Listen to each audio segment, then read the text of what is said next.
Hi everybody, I hope you were all well. It's another wet and miserable Sunday here in the south of England at the moment, but you know, this is the weekend before the bank holiday, so I hope that means good signs for the bank holiday weather's not going to be too bad, but then we are known for having wet and horrible bank holidays.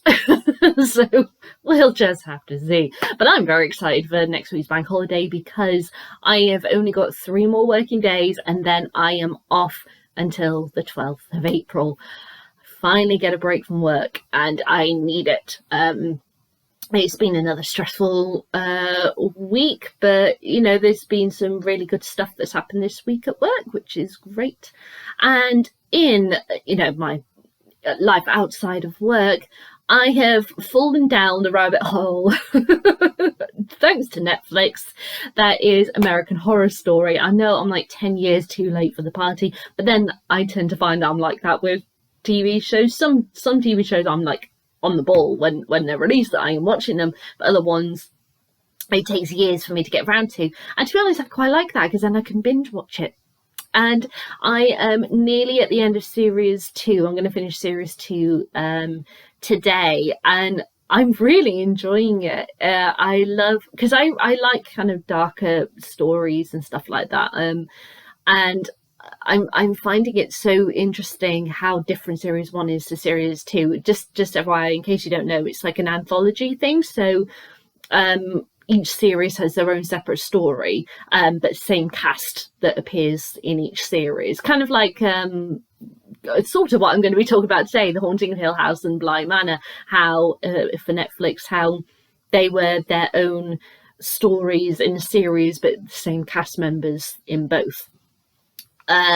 So yeah, and I'm finding it so interesting, and I'm really excited actually to carry on watching them. So maybe on my time off and my my breaks with the massive Queen of Air and Darkness book that I'm going to be reading, I'll be watching American Horror Stories. So I'm looking forward to that. But yes, only 3 more days of work, and then I get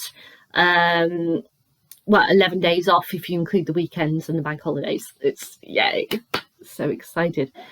But anyway, I'm here to talk about the book I have been reading this week, which is The Haunting of Hill House by Shirley Jackson. Now, in case you are not aware, I picked up a Shirley Jackson book and read it. I believe it was last year, and now I'm debating in myself it was the year before if I read it. I'm really not sure. No, it was last year, because it was the year where I wasn't allowed to buy a book for a year, and so yeah, so I was going through all of my books, and yes, that's it.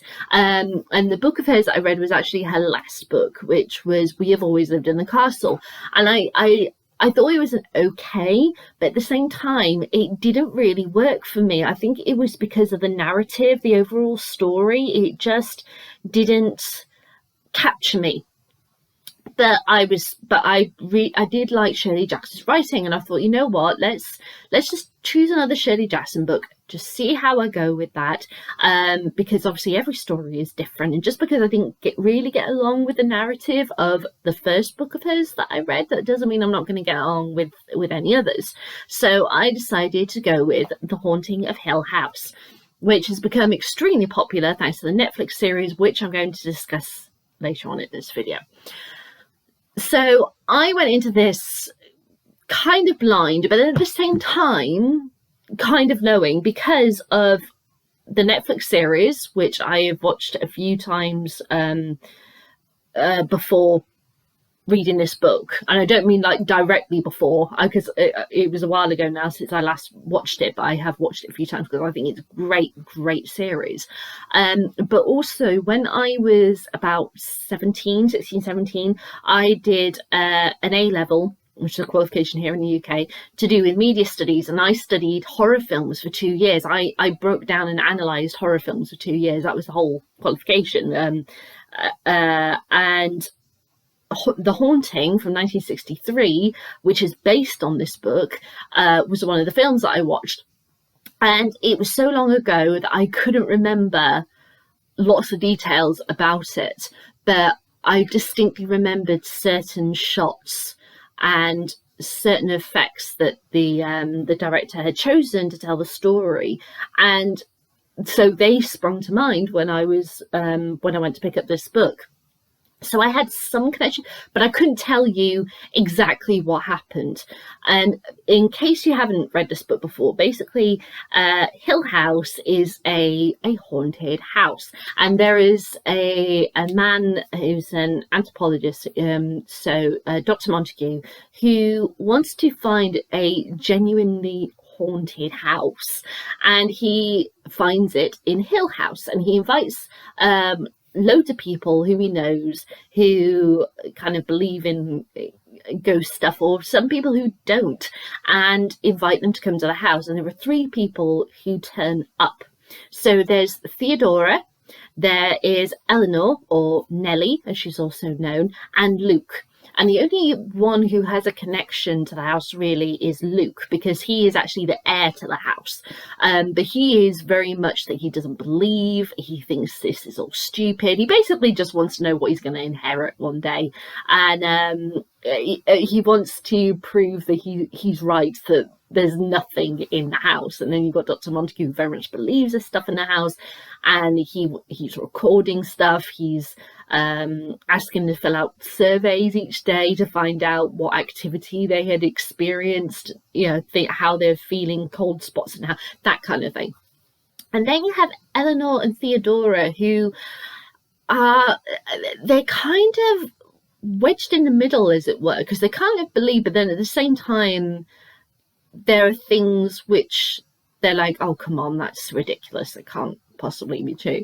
But they're willing to go along for the ride, and they're there for a summer, and it follows them in the house and the things that they experience. But it's mainly from the perspective of, or should I say, the character who we follow the most is Eleanor. Eleanor has an extremely strained relationship with her sister and her brother-in-law, and her mother had died 2 months previously. She'd been her mum's carer, and something happened around the time of her mother's death which haunts her, and she starts hearing things, and weird things are going on in the house. And the story basically follows these 4 people who are living in Hill House. So that's the gist of it. Now, as I said, I didn't really get along with We Have Always Lived in the Castle, but I found Shirley Jackson's writing so interesting, because she has this beautiful fluidity to her books. Like, it makes me feel like I'm floating down a river. It has such there's a soothing element to it, but it has its peaks and its troughs and such, and it kind of feels like you're in a bit of a dream as she's writing it. But then she'll have these sudden sharp moments where these quite sinister things happen. So I did enjoy her writing. It was just the narrative, like I said, of We've Always Lived in the Castle, which didn't quite work for me. So I went into this sort of knowing, but not knowing whatsoever what was going to happen, because I couldn't remember from the 1963 film. And the Netflix TV series, which I will talk in a bit, as I said before, is very different. But I will explain how it is similar at the same time. So I kind of went in a bit blind with this one. And I'm really glad that I did. Because it was so interesting how in this one she really explores psychology and how past events of people's lives impact future events, and the way that they process things, the way that they rationalize things, the way in which they try to cover up the truth from themselves. So Luke is a really good example of this, because he's so skeptical about what the heck is going on in this house. He very much wants to rationalize everything and make fun of everything. So, like cold spots in the house, he's like, oh, for crying out loud, it's a draft. And then he starts making fun of the housekeeper. Oh, she's not keeping up her work and all this lot, kind of thing. And Eleanor as well feels it a lot, because she has this thing of hearing the voices and what are they saying. And when Theodora, who's been really nice to her, is suddenly quite sinister to her, she is trying to, she rationalizes it as possibly as, oh, she's a two-faced bitch, basically. But she's not. There are other things in play here, and the house very much can make you believe things are happening that may not be happening, or make it so that only certain people can hear or see things, but other people on the other side of the door can't. It's really interesting, the psychology of this house. And I love that there is this moment, Dr. Montague talks about the structure, the actual architecture of the house, and things that have been built off angle. So you constantly feel on edge, just even in a standard room, you feel on edge because the angles aren't quite straight. And then add that to the possibility of ghosts and slamming doors on top, stuff on top of that. It then feeds into the psychology of possible haunting, but is it actually haunted? I loved that. And there's actually a bit with the whole them wondering about the angles, how it affects doors, and how doors won't properly close and then slam shut, kind of thing. I found her delving into psychology so interesting, and and asking the question, are houses haunted or are the people haunted? I was very, very impressed by this. I didn't necessarily feel like how I did with Laura Purcell's books that I've read so far this year, where I felt chilled all the time. But I did feel just creeped out. And there was a moment in the book, which I'm actually going to do a reading from, where I read this bit and I was like, oh, that's good. And then my postman, who I hadn't noticed, because I'm sat here in the living room and my front door is literally right there, because you step right into my living room in my house. He then at that moment shoved a letter through my letterbox. I didn't even notice him coming up the path or anything. I was so engrossed in my book, and he made me jump so much out of my skin. I felt like an idiot. I started laughing at myself because I was like, oh my God, this is so silly. So I must have felt something to make me react like that. So it must have creeped me, but it didn't necessarily make me feel cold and like I was being watched like I did by Laura Purcell's books. But it is a vast improvement on how I felt about We Have Always Lived in the Castle, for sure. She is so good at writing atmosphere. I love how she also uses nature, especially in this book, because with Hill House, because it has stood for so long, it's stood in the book, it's stood for 80 years. In the 1963 film, it stood for 90 years, and in the Netflix series, it stood for 100 years. So it's they keep on shifting the decade. But in the book, as I said, it's been standing for 80 years, and it's described in a way about how the world, it kind of has pushed its way out of the earth, or the earth is, nature is trying to claw it back, and how it's decaying and breaking, but it's still strong. It almost feels like it is one with the spirits of the earth. And then obviously, because it's about ghosts and spirits in that sense, and hauntings and such, and how we are connected to the world, it kind of feels like it is the earth. We are all connected. We are all the spirit world and kind of afterlife and such and everything. And our world here, where if the land of the living and the land of the dead is all connected in one. And are you willing to believe that? Will you open the door to let the worlds properly meet? And I found that fascinating, absolutely fascinating. I think it's a gem of a book, I have to say, and I really was impressed by it. So it is, massive tick compared to We Have Always Lived in the Castle, for sure.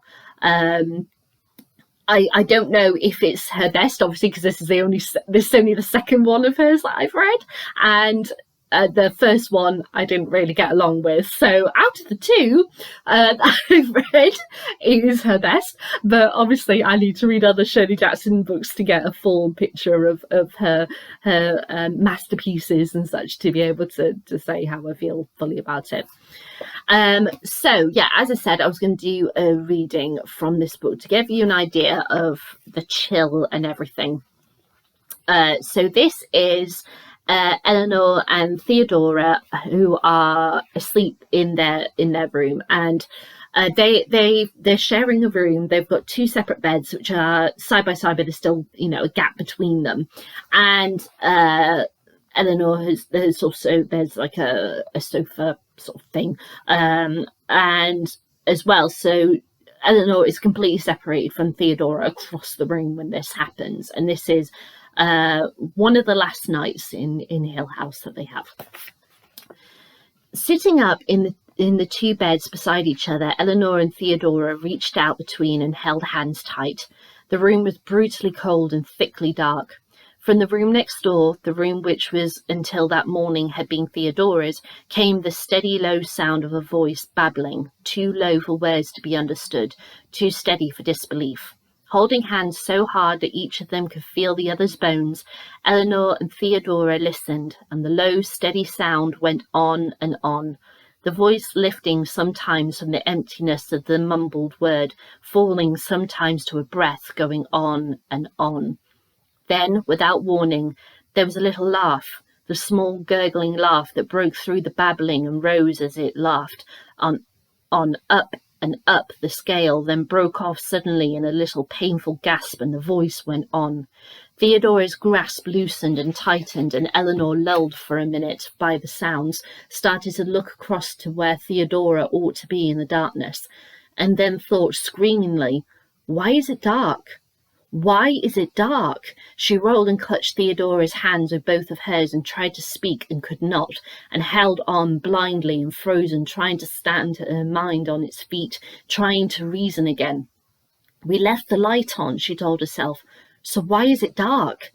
"Theodora," she tried to whisper, and her mouth could not move. "Theodora," she tried to ask, "why is it dark?" And the voice went on, babbling, low and steady, a little liquid gloating sound. She thought that she might be able to distinguish words if she lay perfectly still, and listened and heard the voice going on, never ceasing, and she hung desperately to Theodora's hand and felt an answering weight on her own hand. Then the little gurgling laugh came again, and the rising mad sound of it drowned out the voice, and then suddenly absolute silence. Eleanor took a breath, wondering if she could speak now, and then she heard a little soft cry which broke her heart, a little infinitely sad cry, a little sweet moan of wild sadness. It was a child, she thought with disbelief. A child is crying somewhere. And then upon that thought came the wild shrieking voice she had heard before, and yet knew that she had heard always in her nightmares. "Go away," it screamed. "Go away! Go away! Don't hurt me!" And after sobbing, "Please don't hurt me! Please let me go home!" Then the little sad crying again.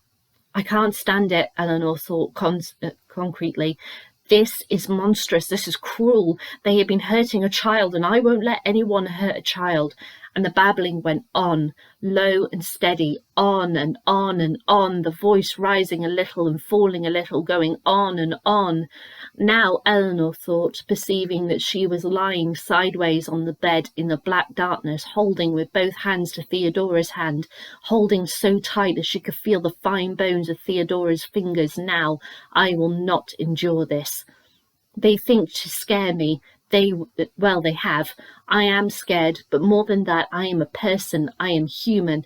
I am a walking, reasoning, humorous human being, and I will take a lot from the lunatic, filthy house, but I will not go along with hurting a child. No, I will not. I will, by God, get my mouth to open right now, and I will yell. I will yell. Stop it, she screamed. And the lights were on the way. They had left them, and Theodora was sitting up in bed, startled and dishevelled. What? Theodora was saying. What now? What?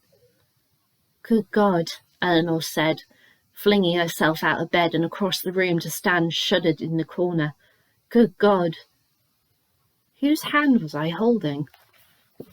So as you can see, as I said, she builds, and there's this fluidity to her words, even in the dark, scary moments where it goes up and down and high up, and then it just slowly comes back down again. There's something so beautiful and stunning about her words that I absolutely loved. So I really enjoyed The Haunting of Hill House. I thought the characters were so interesting, the way he looked at psychology, the kind of quirky on-edge feeling you felt throughout. It was beautifully constructed, great ending, great fluidity to it, and it's less than 300 pages long. I mean, it's amazing how great and capturing it is for such a short novel. So yes, I was very impressed by Shirley Jackson's The Haunting of Hill House. Now, when it comes to adaptations, as I said, there's the 1963 film and there is the Netflix series. Now, the 1963 film follows the book very well, and what I love about that film, I rewatched it yesterday afternoon after finishing the book, because Turner Classic Movies showed it here in the UK in early January, and I recorded it knowing that I was going to read the book this year, and I saved it on my Skybox until obviously I'd read the book. And what I love about that film is it just captures the atmosphere and the angles of the house so perfectly. It is pretty faithful to the book. There's some slight changes, but by slight, I mean like they've taken some scenes out, or they've just merged two scenes of the book into one. So it makes more sense for the fluidity of the amount of time that they have available for film to be able to play out the story. But other than that, it's really quite faithful to the book. I loved the way in which they did the psychology via voiceovers and following Eleanor and getting into her head. The sounding, the lighting. It's a black and white film, just so you're aware, and it's 1963. They decided to shoot in black and white, which I think actually gives it more atmosphere, because black and white, you really have to, with lighting especially, work with shadows. It's very complex and it's so atmospheric. That's why I think horror films, I think are the old horror films, I think are actually more atmospheric than more recent horror films, because of the way that it plays with black and white and lighting and such as that. I think it's a lot more interesting, the older films. But it did some absolutely amazing stuff. The image that I had in my mind from when I did my A-levels was an image of the wall breathing, and there's a panel of the wall and it's just flat, just as always, and then it breathes and it moves towards the camera, and then it pulls back, and it moves and it pulls back, and it does it multiple times throughout this scene, and it's just like, oh my God, this house is alive. It is properly alive. And it just caught the atmosphere of the book so well. I think it is a bit more chilling than the actual book because of how it plays with angles and and such, not just of the house, but also the camera is constantly at an angle, it's constantly on edge, as it were. And so it automatically puts the audience on edge by using a tilted camera. It's a technique that filmmakers have been using since film started, pretty much in the early 1910s and such, and going into the 1920s. It's something that's always been done. You can especially see stuff like that in Nosferatu and The Cabinet of Dr. Caligari, both films. I really like those films. But yeah, the 1963 one did depict it beautifully. What I also love is that Russ Tamblyn plays Luke, and I think he played him perfectly. I really love him in that. And he actually appears in the Netflix Haunting of Hill House series as a little nod to the 1963 film. Now, the recent Netflix series has taken the text of Shirley Jackson and has broken it apart, but done it completely respectful and pretty faithful to the book. Now, what I mean by that is that in the book version, as I said, it's 4 adults who are in the house for the summer. In the Netflix series, it is a family who are in the house for a summer. So there's 5 children and 2 adults. We've got so their children are Steve, Sheila, Theodora, sorry, her name just completely fell out of my head then. I was trying to put them in order of age. Theodora, Luke, and Nellie. And of course, Theodora, Luke, and Nellie are names of individuals, of 3 of the adults in the house. And then their parents are Henry and Olivia. They are the Cranes, and Henry Crane in the book of The Haunting of Hill House is the one who built Hill House. So they're using names as connections, but also they play with things such as I said in the book, Eleanor, or Nellie, is our key person and how the house affects her. And she is a key player in the Netflix series as well. But what's so great about the Netflix series is that this family move into Hill House and are there for a summer in the early 90s. And then we see them as adults and how the house has affected them, affected these children as adults, and the psychology of the house. So again, there's a psychology link, and there are so many moments from this book which are reflected in the Netflix series, little nods, little stories. So like Theodora has this whole backstory. She is there basically in the house because she had a paranormal experience when she was a child, in which stones kept falling on her house, her family's house, for a period of time, and nobody knew why, and it was only on their house. No other house in the neighborhoods were affected, and it gave that backstory to Olivia, the mother in the Netflix series. There are so many things, and I loved, like, there was this really great sequence in which if you watch the 1963 version and watch the Netflix series version, you can see even costume design. There are links there, the ways in which they shoot around the statues which are in the house. There is this amazing moment where Nellie is actually dancing because she believes that she's seen something that may not necessarily be real, and she's dancing with someone, and she is dancing around the statues, and in the 1963 version, and they did the same thing in the recent Netflix version. It's things like that they are all linked together, and I really think that Shirley Jackson would be happy with the Netflix version because it is so respectful to her work. It has whole like monologues and sections of her books as voiceover. The last page, the last kind of paragraph of the book is the voiceover in the very first episode, and the first page paragraph of the book is the last voiceover on the last episode. And I loved that. I thought that was absolutely brilliant. So it is so respectful and so true to Shirley Jackson and her vision, but then they brought in other elements to it. And I really love that.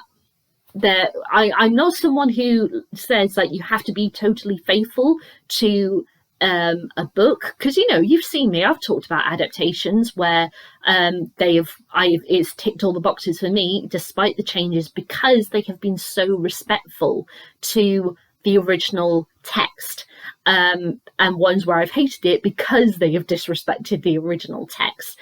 So, like I said, it doesn't have to be completely 100% faithful. It needs to be respectful. And the Netflix series completely ticks all those boxes. It has got some really standout, chilling, spooky moments, but I loved all of them. And I think for writing, it is absolutely amazing. I loved the Netflix version of The Haunting of Hill House. I think it's brilliant. And The Haunting of Bly Manor, which they did last year, I think it was, or was it the year before? I can't remember. That one was loosely based on The Turn of the Screw by Henry James, and that one's an interesting one as well. But I'm not here to talk about The Turn of the Screw. I'm talking about The Haunting of Hill House. So overall, I think people who have adapted Shirley Jackson's book, The Haunting of Hill House, has totally understood about the psychology and wanted to respect her and her work. And they really, really have, which I'm really, really happy about.